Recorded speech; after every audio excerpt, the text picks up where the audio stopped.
1장 1절로 10절 말씀 보도록 하겠습니다. 우리 함께 봉독합니다. 시작. 다윗 왕이 나이가 많아 늙으니 이불을 덮어도 따뜻하지 아니한지라. 그의 시종들이 왕께 아뢰되 우리 주 왕을 위하여 젊은 처녀 하나를 구하여 그로 왕을 받들어 모시게 하고 왕의 품에 누워 우리 주 왕으로 따뜻하시게 하리이다 하고 이스라엘 사방 영토 내에 아리따운 처녀를 구하던 중 수넴 여자 아비삭을 얻어 왕께 데려왔으니 이 처녀는 심히 아름다워 그가 왕을 받들어 시중 들었으나 왕이 잠자리는 같이 하지 아니하였더라. 그때의 학깃의 아들 아도니아가 스스로 높여서 이르기를 내가 왕이 되리라 하고 자기를 위하여 병거와 기병과 호위병 50명을 준비하니 그는 압살롬 다음에 태어난 자요 용모가 심히 준수한 자라. 그의 아버지가 내가 어찌하여 그리하였느냐고 하는 말로 한 번도 그를 섭섭하게 한 일이 없었더라. 아도니아가 스루야의 아들 요압과 제사장 아비아달과 모이아니 그들이 따르고 도우나 제사장 사독과 여호야다의 아들 브나야와 선지자 나단과 시므이와 레이와 다윗의 용사들은 아도니아와 같이 하지 아니하였더라.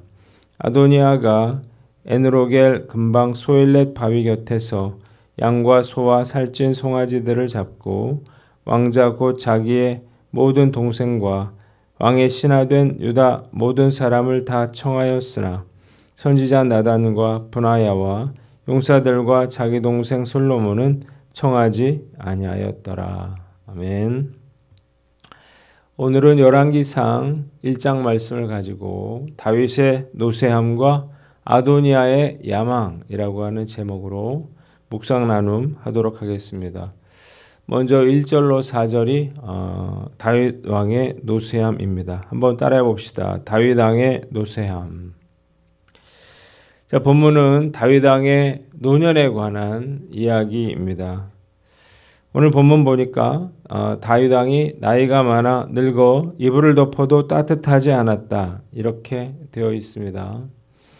다윗이 나이가 얼마나 됐을까요? 다윗이 30살에 왕이 되어서 헤브론에서 7년 그리고 예루살렘에서 33년을 다스렸으니까 합하면 총 40년이 되겠죠. 그러니까 그의 나이가 70세쯤 됐다 이렇게 봅니다.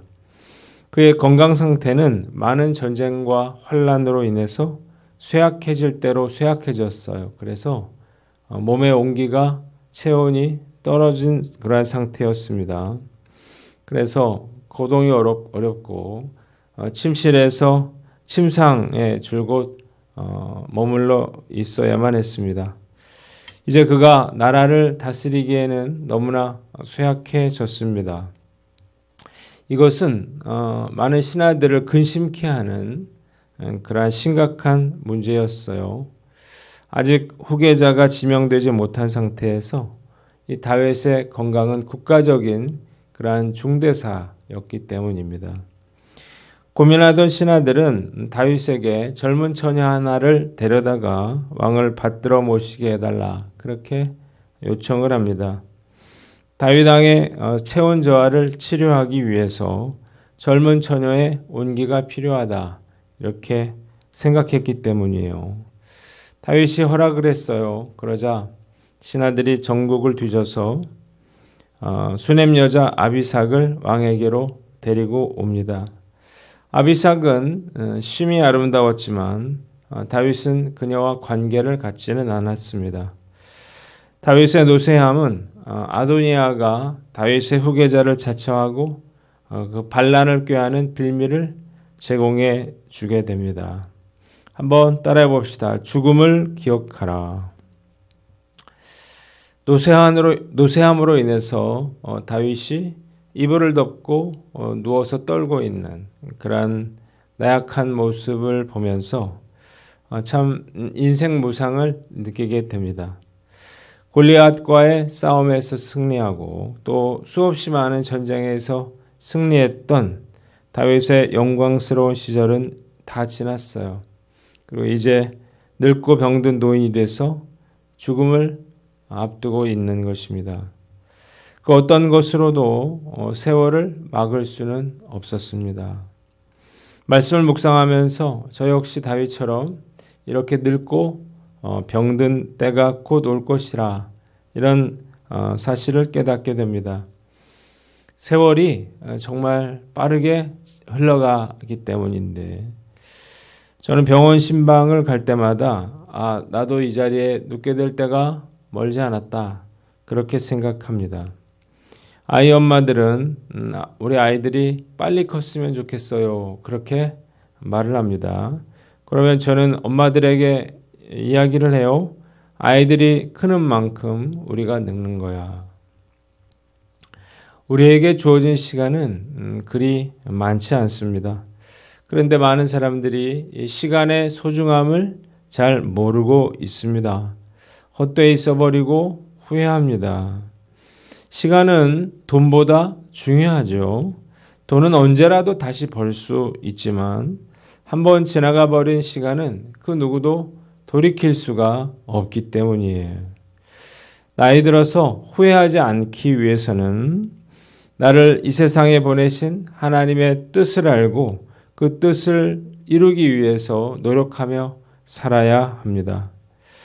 마음껏 사랑하고 또 힘껏 주를 섬길 수 있는 날이 언제까지나 남아있지 않음을 우리가 기억하고 남은 시간 하나님의 나라와 영광을 위해서 우리가 최선을 다해서 살아가시는 저와 여러분들 되시기를 주님의 이름으로 축원합니다. 두 번째는 인간적인 방법을 사용하지 말아라는 것입니다. 한번 따라해 봅시다. 인간적인 방법을 사용하지 말라. 신하들이 다윗의 건강 회복을 위해서 이 처녀 아비삭을 데려온 것은 아무런 효과도 없었습니다. 다윗이 그녀와 동침하지 않았기 때문인데요. 게다가 나중에 솔로몬이 왕이 된 후에 아도니아가 아비삭을 달라고 요구를 했다가 죽임을 당하는 그러한 계기가 됩니다. 그들의 결정은 무엇보다 아비삭이라고 하는 한 여인의 인생을 너무나 불행하게 만들고 말았다는 것입니다. 이렇게 인간적인 노력의 결과는 늘 좋지 못한 것 같아요. 효과도 없고 늘 어떤 문제를 불러일으킵니다. 그래서 어떤 일을 하든지 우리는 이것이 하나님이 원하시는 일인가 우리가 물어야 하는 것입니다. 이로운 일 같아요. 또 지혜로운 일 같아요. 그러나 이것이 인간적인 노력이라면 결국 실패하게 될 것이기 때문입니다. 말씀을 묵상하면서 한번 돌아보니까 저 역시 이런 인간적인 노력으로 많은 실패를 경험했다는 생각을 해봅니다. 당시 상황에서는 우리가 분별하기가 쉽지 않아요. 이게 인간적인 생각인지 하나님의 뜻인지. 그러나 지나보면 분명히 알 수 있습니다. 우리가 어떤 일을 행할 때 신중하게 우리가 하나님께 물어서 인간적인 실수를 범하지 않는 저와 여러분들 되시기를 주님의 이름으로 축원합니다. 두 번째는 5절로 10절인데요. 아도니아의 야망입니다. 한번 따라해 봅시다. 아도니아의 야망. 다윗이 기력을 회복하지 못하자 아도니아가 왕자를 차지하려고 나섭니다. 아도니아는 헤브론 통치 시절에 다윗이 핫깃을 통해 낳은 다윗의 넷째 아들이에요. 그는 스스로 자신을 높이고 또 왕이 될 거라 이렇게 말하면서 기병과 호위병 50명을 데리고 다니게 됩니다.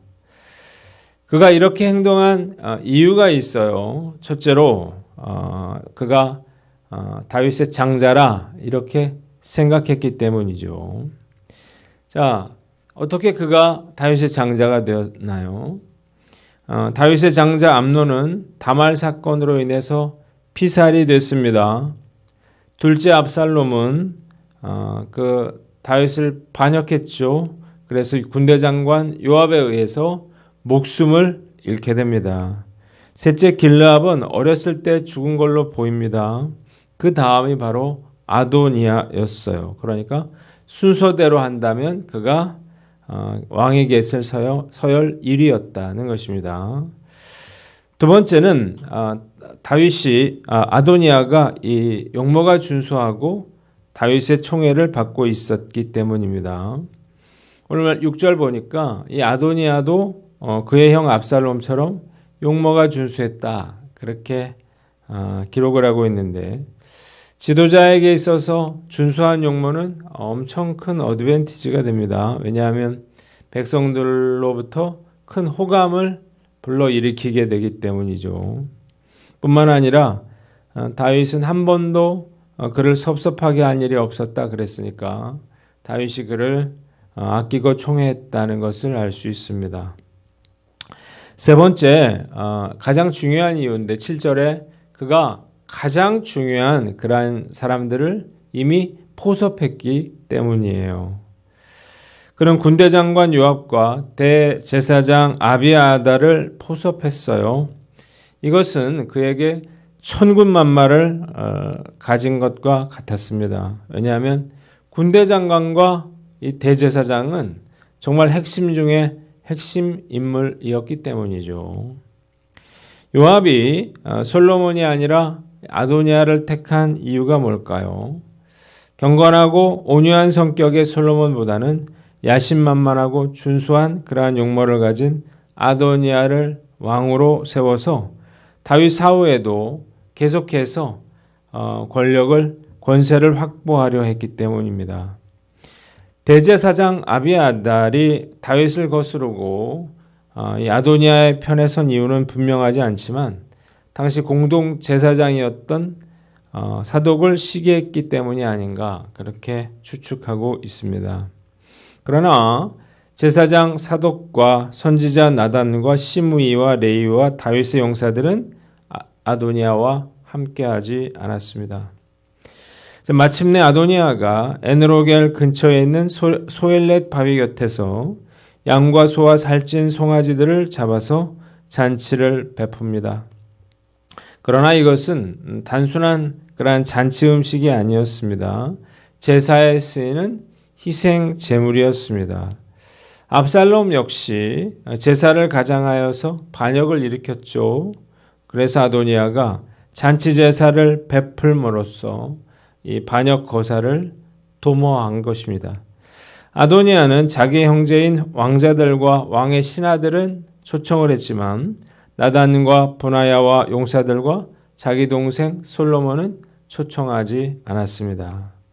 한번 따라해 봅시다. 하나님의 뜻에 순종하라. 자, 왕의 계승을 둘러싸고 아도니아와 솔로몬을 중심으로 신하들과 제사장들이 갈렸는데, 자, 아도니아와 아도니아의 편에 선 사람들의 문제가 무엇인가요? 이미 그들이 솔로몬이 왕의 계승자가 될 거라는 사실을 알고 있었기 때문이라는 것입니다.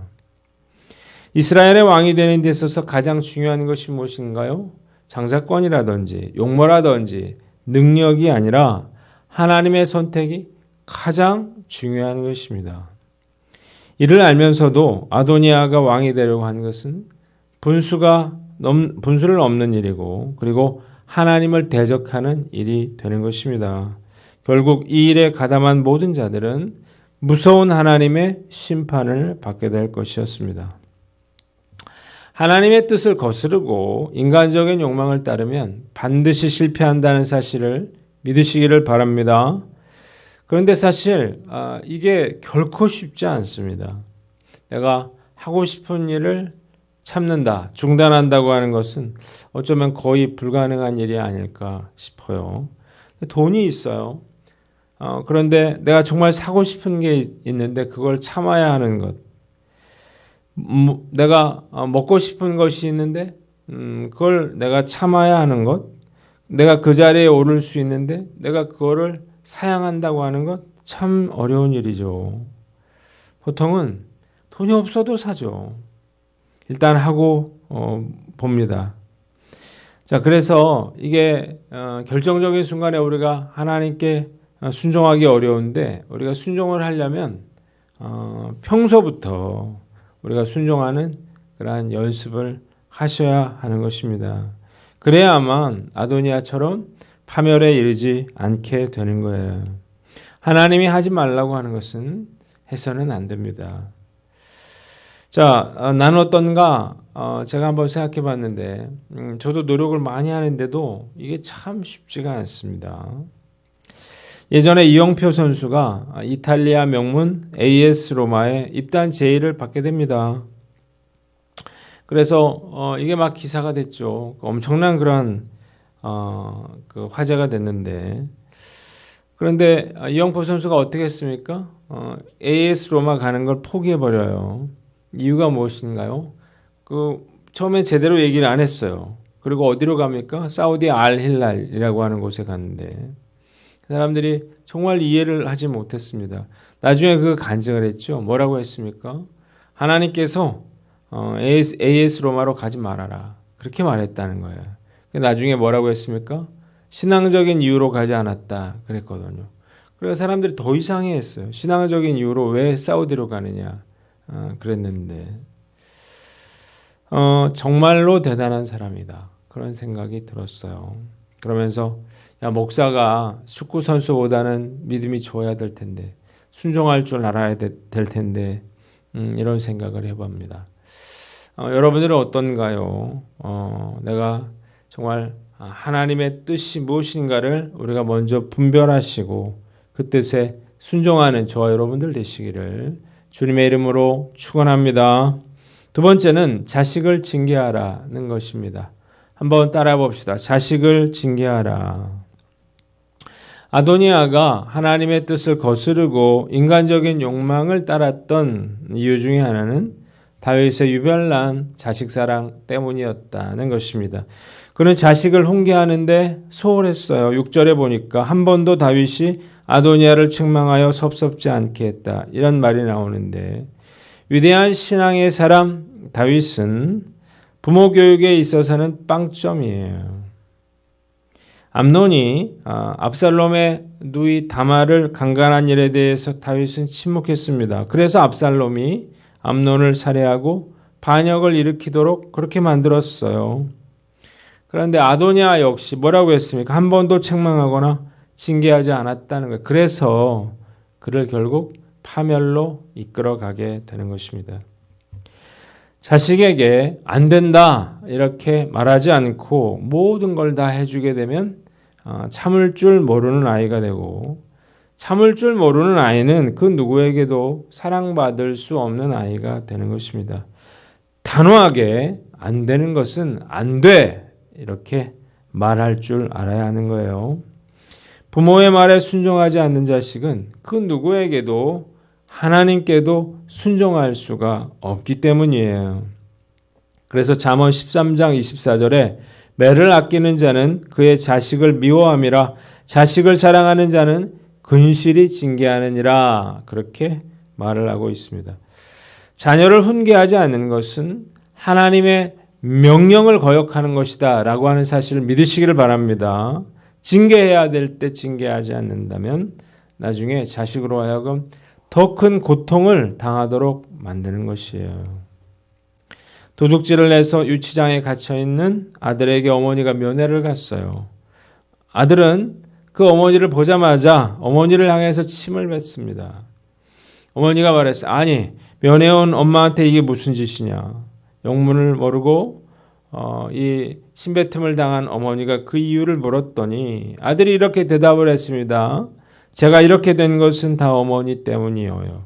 제가 어려서 도둑질할 때 왜 따끔하게 혼내주지 않았습니까? 왜 그냥 오냐 귀엽게 받아주셨냐고요. 그때 버릇을 고쳐줬다면 제가 지금 이렇게 되지는 않았을 것입니다. 부모라면 자식이 잘못할 때 반드시 징계해야 합니다. 그렇게 하지 않으면 부모가 아이들의 인생을 멸망으로 이끌어 가게 되는 것입니다. 요즘 다윗처럼 한 번도 자녀들에게 섭섭한 말을 하지 않으려는 그러한 부모가 적지 않은 것 같아요. 그런 사람은 그렇게 멀지 않는 장래에 그 자녀로 인해서 뼈저린 후회를 하게 될 것입니다.